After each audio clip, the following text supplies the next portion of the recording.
மயிலாடுதுறை மாவட்டம் குத்தாலம் தாலுகா அசிக்காடு ஊராட்சி செங்கோடி கிராமம் தெற்கு தெருவைச் சேர்ந்த பொன்னையன் மகள் சுகப்பிரியா. இவருக்கு வயது 26. இவர் சென்னையில் நர்சிங் வேலை பார்த்து வருகிறார். அதே பகுதி மேலத்தெருவைச் சேர்ந்த அழகர் சாமியின் மகன் வினோத். இவருக்கு வயது 29. இவர் டாடா ஏசி வாகனம் ஓட்டுகிறார். இவர்கள் இருவரும் கடந்த 7 ஆண்டுகளாக காதலித்து வந்த நிலையில் சுகப்பிரியாவை திருமணம் செய்து கொள்வதாக கூறி பாண்டிச்சேரி, வேளாங்கண்ணி, சென்னை உள்ளிட்ட ஊர்களுக்கு அழைத்து சென்று இருவரும் தனிமையில் இருந்ததால் 2 முறை கருக்கலைப்பு செய்ததாக கூறும் சுகப்பிரியா 3வது முறையாக கர்ப்பம் தரித்த நிலையில் கடந்த ஆண்டு நவம்பர் மாதம் தாலி கட்டி தன்னை ரகசிய திருமணம் செய்து கொண்ட காதலன் வினோத் சத்து மாத்திரை என்று கூறி கருக்கலைப்பு மாத்திரையை வாங்கி தந்து ஏமாற்றி வயிற்றில் வளர்ந்த 3வது கருவை கலைத்துவிட்டு தன்னை திருமணம் செய்து கொள்ளாமல் வேறு பெண்ணை திருமணம் செய்ய முயல்வதாக மயிலாடுதுறை மகளிர் காவல் நிலையத்தில் புகார் அளித்து 56 நாட்கள் ஆகியும் இதுவரை நடவடிக்கை எடுக்கவில்லை என்றும் குற்றம் சாட்டியுள்ளார். மேலும் சுகப்பிரியா இன்று வினோத் வீட்டிற்கு சென்று வாசலில் அமர்ந்து நிரந்தர தீர்வு கிடைக்கும் வரை செல்ல மாட்டேன் என்று கூறி தர்ணா போராட்டத்தில் ஈடுபட்டுள்ளார். வினோத் வீட்டில் இருந்த பெற்றோர்கள் வீட்டின் கதவை பூட்டிவிட்டு வெளியே சென்றுவிட்ட நிலையில் வீட்டின் வாசல் கேட் பூட்டை உடைத்து உள்ளே சென்றதாக காவல் நிலையத்தில் வினோத் குடும்பத்தார் புகார் அளித்துள்ளனர். இச்சம்பவம் தொடர்பாக பெரம்பூர் போலீசார் சம்பவ இடத்திற்கு வந்து விசாரணை மேற்கொண்டனர். இந்நிலையில் மயிலாடுதுறை மகளிர் காவல் நிலையத்தில் காதலன் மீது நடவடிக்கை எடுக்க வேண்டாம், இருவரையும் சேர்த்து வையுங்கள் என்று கூறியதன் பேரில் இரு குடும்பத்தாரும் பேச்சுவார்த்தை நடத்த கால அவகாசம் பெற்று சென்றதால் நடவடிக்கை எடுக்காமல் நிறுத்தி வைத்ததாக கூறிய போலீசார் இன்று சுகப்பிரியா காதலன் வீட்டின் முன்பு தர்ணா போராட்டத்தில் ஈடுபட்டதால் வினோத்தை கைது செய்து திருமணம் செய்வதாக ஆசை வார்த்தை கூறி ஏமாற்றுதல் 420, 417 ஆகிய சட்ட பிரிவுகளின் கீழ் வழக்கு பதிவு செய்து நீதிமன்றத்தில் ஆஜர்படுத்தி சிறையில் அடைத்தனர்.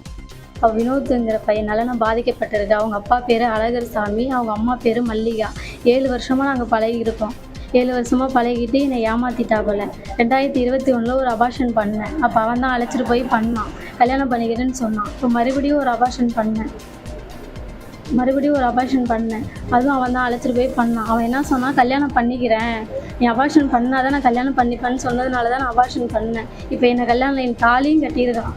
தாலியும் கட்டிட்டு இப்போ என் கூட வாழ முடியாதுன்னு சொல்கிறான். இன்னொரு பொண்ணு சத்து மாத்திரை கொடுத்து என்னை ஏமாற்றிட்டான்.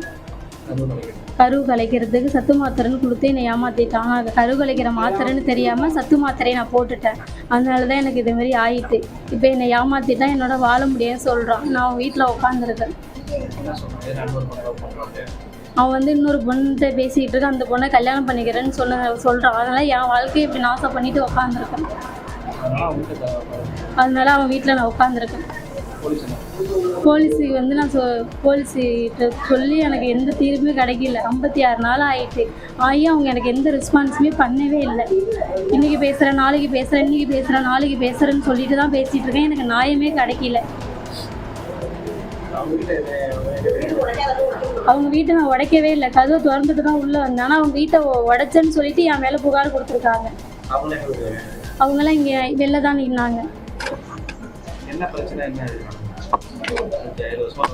7 வருஷம் பேசணும்னா அவன் வந்து என்னை கல்யாணம் பண்ணிக்கிறேன்னு சொல்லி தான் என்கிட்ட பழக்கணும். கல்யாணம் பண்ணிக்க முடியாதுன்னு அவன் சொல்லவே இல்லை.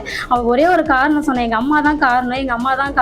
எங்கள் அம்மா வந்து உன்னை கல்யாணம் பண்ணிக்க வேணான்னு சொல்லுது, எங்கள் அம்மாவுக்கு ஒன்று பிடிக்கல, அதுதான் அவன் சொல்லிக்கிட்டு இருந்தான். அவன் அதை தானே அவன் சொல்லிக்கிட்டு இருந்தான், கல்யாணம் பண்ணிக்க. அதுக்கப்புறம் தான் எனக்கு இதேமாரி நம்பி என்னை ஏமாற்றிட்டான். கல்யாணம் பண்ணிக்கிறேன்னு சொல்லி என்னை ஏமாற்றிட்டான். இதேமாரி 7 வருஷம் லவ் பண்ணி ஒரு பிள்ளையும் கொடுத்து அபார்ஷன் பண்ணி இப்போ அவன் என்னை கல்யாணம் பண்ணிக்க முடியாதுன்னு சொல்லிட்டாங்க. என் கூட வாழ முடியாதுன்னு சொல்லிட்டான். சொல்லி எனக்கு தீர்வே கிடைக்கல. சேஷன் போய் எனக்கு தீர்வு கிடைக்கல. இங்கே வந்து எங்கே அடிச்சு வரட்டுறாங்க. நான் எங்கன்னா போவேன். ஊர் உலகத்துக்கு எல்லாத்துக்குமே பேராயிட்டேன். இனிமேல் என்னை யாரு கல்யாணம் பண்ணிப்பா? எனக்கு நீதி கிடைக்கல. இந்த கம்ப்ளைண்ட் கொடுத்து அந்த மேடமும் ஒரு ரெஸ்பான்ஸுமே எடுக்கவே இல்லை. 56 நாள் ஆகுது. கூட்டி பேசுகிறேன். அவனா டிமாண்ட் பண்ணி உள்ளே வைக்கிறேங்கிறாங்க. உள்ளே வச்சுட்டா எனக்கு என்னென்ன ஊர் உலகத்தை தெரிஞ்சுட்டு நீ யாரு கல்யாணம் பண்ணிப்பா? என் வாழ்க்கை